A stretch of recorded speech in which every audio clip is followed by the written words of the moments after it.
Boa noite. Boa noite a todos os irmãos que se encontram aqui na nossa Sociedade Espírita Bezerra de Menezes e aqueles que nos acompanham pelas nossas redes sociais. A nossa conversa de hoje tem como tema a seguinte pergunta: deve-se pôr fim às provas do próximo? E no Evangelho segundo o Espiritismo, no capítulo 5, nós encontramos a pergunta: deve-se pôr um termo às provas do seu próximo quando se pode? Ou é preciso, por respeito aos desígnios de Deus, deixá-lo seguir seu curso? E encontramos a seguinte resposta: dissemos e repetimos muitas vezes que estais na terra de expiação para terminar vossas provas. E tudo o que vos acontece é uma consequência de existências anteriores. Os juros da dívida que tendes a pagar. Então, nesse próprio capítulo 5, nós temos uma passagem que fala das causas anteriores das aflições, que diz o seguinte: que tudo o que nós estamos colhendo nessa nossa existência, nessa nossa encarnação, de bom ou de ruim,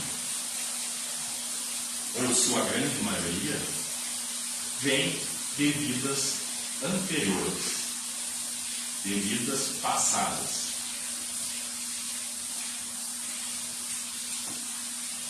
E o segundo ponto quer dizer o seguinte: alguns pensam que, como se está nesta terra para expiar, é preciso que as provas sigam o seu curso. Então, como eu brinco sempre, tem muitas pessoas que vieram no mundo a passeio, que não se preocupam em se melhorar, em evoluir, em auxiliar o próximo, em auxiliar a si mesmo. Simplesmente entregam tudo nas mãos de Deus.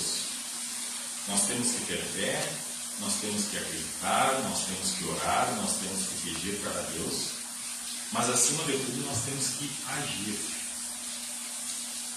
Nós não podemos ficar esperando que Deus faça tudo por nós.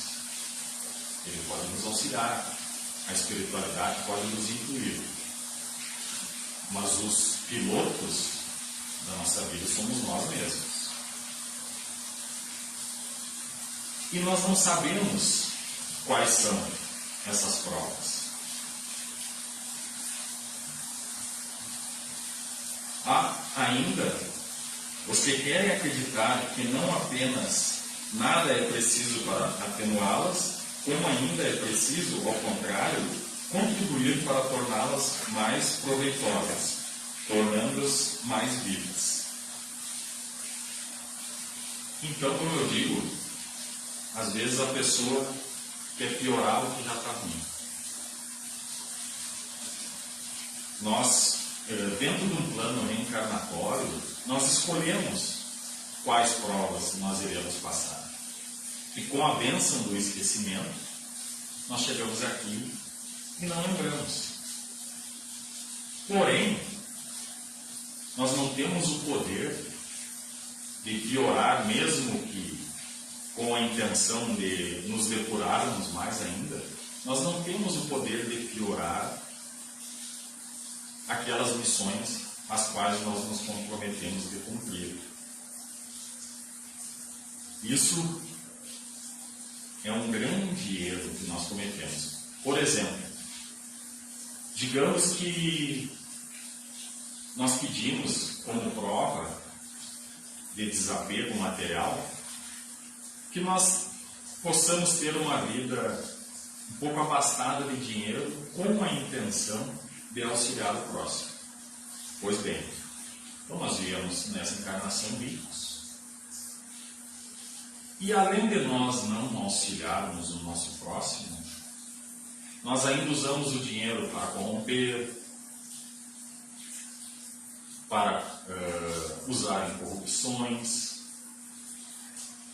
Então, além de nós não cumprirmos com aquilo que nós nos comprometemos, nós ainda carregamos mais ainda a nossa jornada com atitudes erradas, o que vai refletir na nossa próxima encarnação.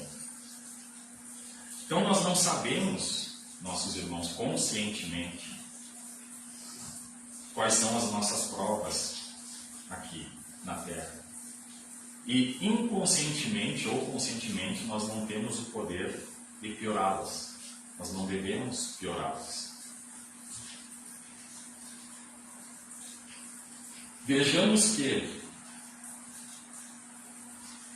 meios nosso Pai misericordioso pôs em meu poder para amenizar o sofrimento de meu irmão. Vejamos se minhas consolações morais, meu apoio material, meus conselhos não poderão ajudá-los a superar essa prova com mais força, paciência e resignação.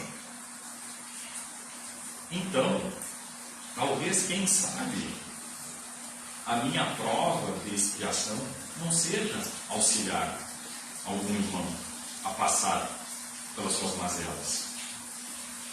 Com amor, com abnegação, fazer um grande esforço em prol do próximo. Mas não podemos esquecer que somente Deus tem o poder de deter ou de prolongar a expiação dos nossos irmãos. Então nós não podemos trazer essa responsabilidade para nós. Muitas vezes a gente quer resolver os problemas do mundo e infelizmente nós não temos a capacidade de resolver os nossos próprios. Somente Deus tem o poder de deter ou de prolongar as expiações dos nossos irmãos. Cada um tem a sua cruz para carregar.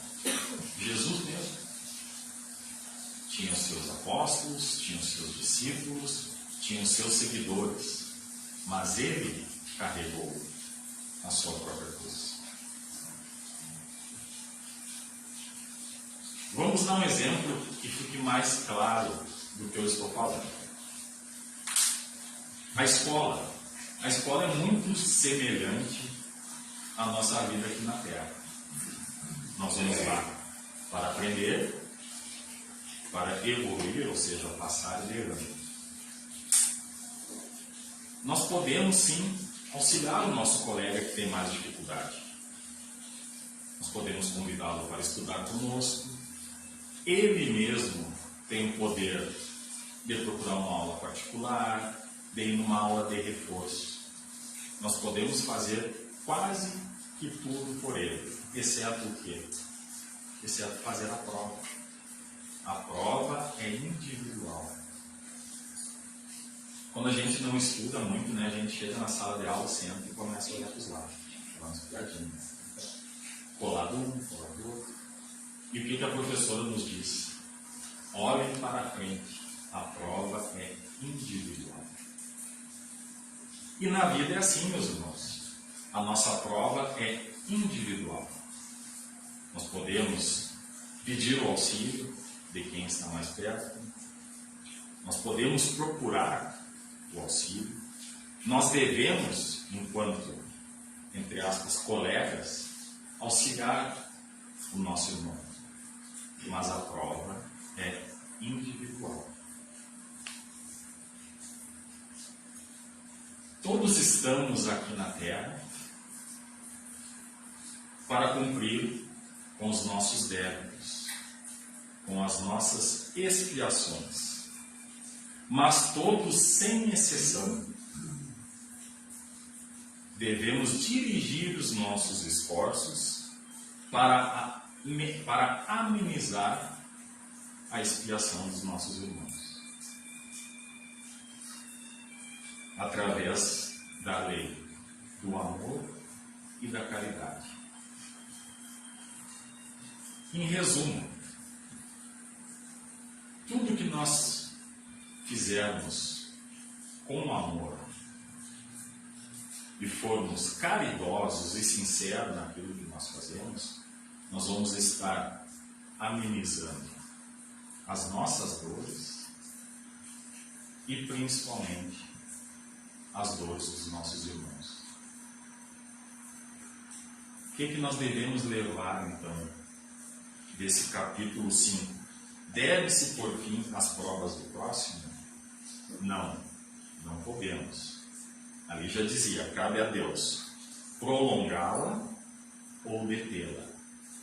Mas o que nós podemos fazer? Eu gostaria que todos nós pudéssemos levar para casa como exemplo o da escola.